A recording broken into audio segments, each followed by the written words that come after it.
And there's a fourth point to change, and that's language. I consider myself leftist. And I was using the phrase powwow to talk about like a regular work meeting, like, let's powwow tomorrow. Someone came to me and said, hey, you're using that phrase powwow to just talk about a normal gathering of people, but that term is actually a really sacred Native American ritual, and it's really spiritual. It has all this meaning, coupled with the fact that we are living on land that we stole from the Native Americans, and we carved our face into the mountainside that they lived on, committed a genocide. Like, it's kind of fucked up. And you know what I did?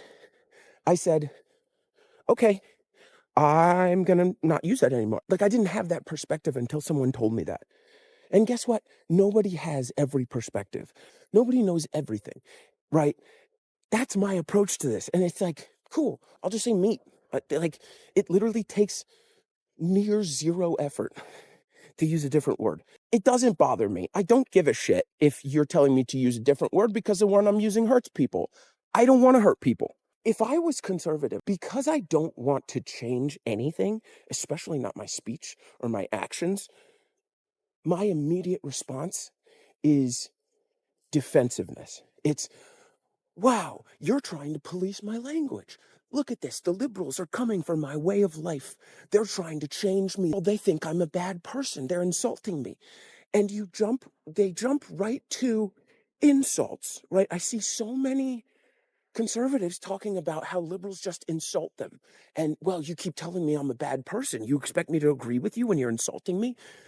And, like, it's the difference in how you receive that feedback that is important and that differentiates us, right? Because if you're able to say, I don't know everything, I was wrong about something, I'm going to change it moving forward, that's not weakness. That is growth. That is knowledge. That is understanding of the world. Your inability to change something makes you perceive it as an insult. You have to add that meaning yourself. If I said you were fat, you would get your feelings hurt, right?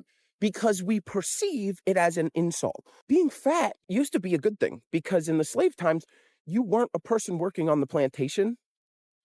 And so if you were fat, that meant you weren't doing manual labor and you were like high class. Not only the meanings and definitions of words can change, but our perceptions of words can change over time. But if you could instead say, oh, they're not insulting me, they're just trying to help me live. They're just trying to help me do what's best. Then you wouldn't feel so insulted all the time, and you might just be able to say, I'm going to change moving forward.